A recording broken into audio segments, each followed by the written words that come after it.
네, 학생 여러분 안녕하세요. 오늘은 선생님과 함께 문자와 식 단원을 공부하도록 하겠습니다. 전 시간에 정수와 유리수의 사칙 연산을 공부했습니다.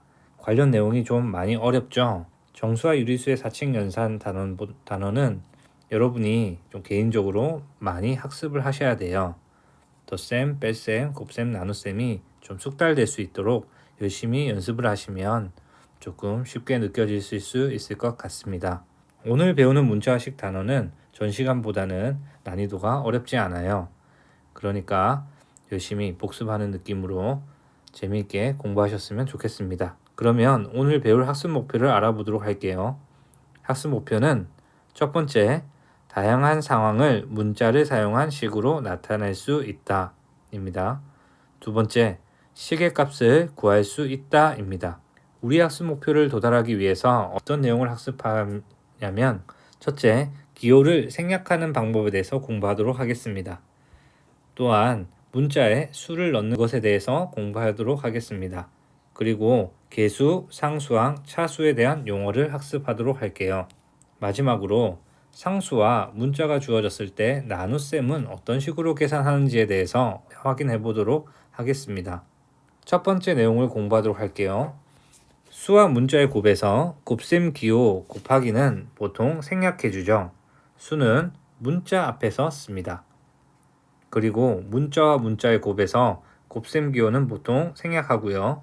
문자는 알파벳 순서대로 보통 쓰죠. 그리고 같은 문자의 곱은 거듭제곱의 형태로 나타냅니다.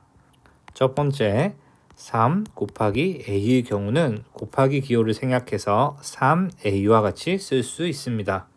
두 번째, a 곱하기 b 곱하기 c의 경우는 곱셈 기호를 생략해서 a, b, c와 같이 쓸 수 있습니다.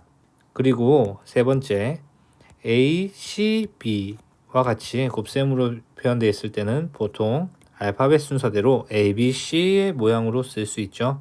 네 번째, 같은 문자가 3번 곱해져 있을 때는 위에 있는 식을 간단하게 거듭제곱 형태로 a의 세제곱으로 표현할 수 있습니다. 1번부터 4번까지의 내용을 풀어서 쓴 내용이 바로 첫 번째 문장이 되겠습니다. 간단한 문제를 풀어보도록 하겠습니다. 다음 식을 곱셈 기호, 나눗셈 기호를 쓰지 않고 나타내라고 합니다. 같이 한번 해보도록 할게요. 전 시간에 나눗셈의 경우는 곱셈으로 역수 형태로 바꿔서 쓰라고 이야기했습니다. 그러면 위에 있는 식은 다음과 같은 모양으로 바꿔줄 수 있겠네요. 첫 번째 규칙에서 숫자는 문자 앞에서 써라고 이야기했으므로 마이너스 6분의 1 x의 모양으로 쓸 수 있습니다. 그리고 뒤에 있는 식은 y분의 x의 모양으로 쓸 수 있겠네요. 따라서 다음 식을 곱셈 기호, 나눗셈 기호를 쓰지 않고 나타낸다면 마이너스 6분의 1 x 빼기 y분의 x 형태로 쓸 수 있습니다. 두 번째 내용을 공부하도록 할게요. 문자를 사용한 식에서 문자 대신 수를 넣는 것을 문자의 수를 대입한다라고 합니다. 3ab라는 식이 있습니다.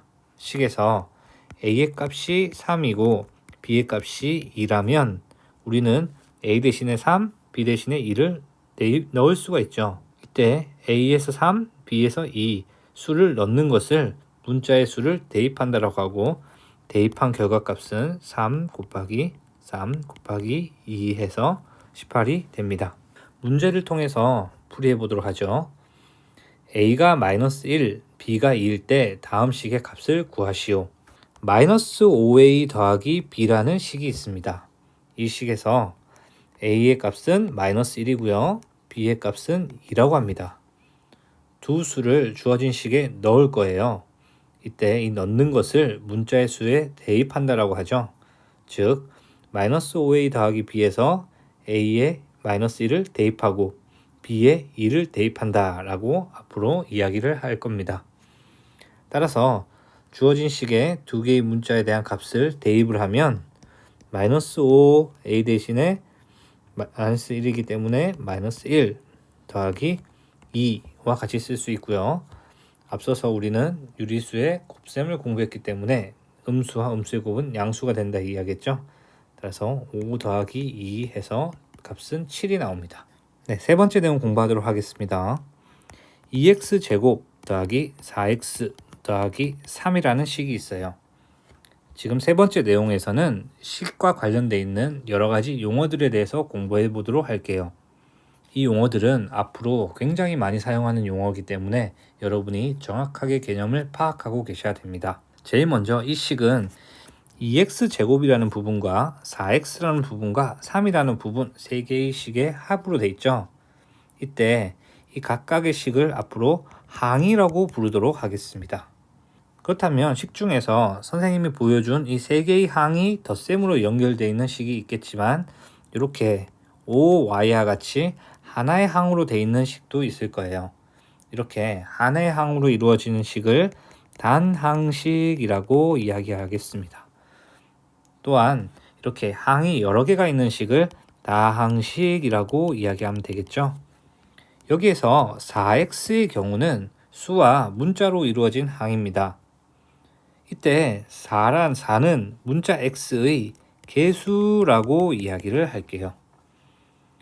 또한 3과 같이 수로만 이루어진 항을 앞으로 상수항이라고 이야기하도록 하겠습니다.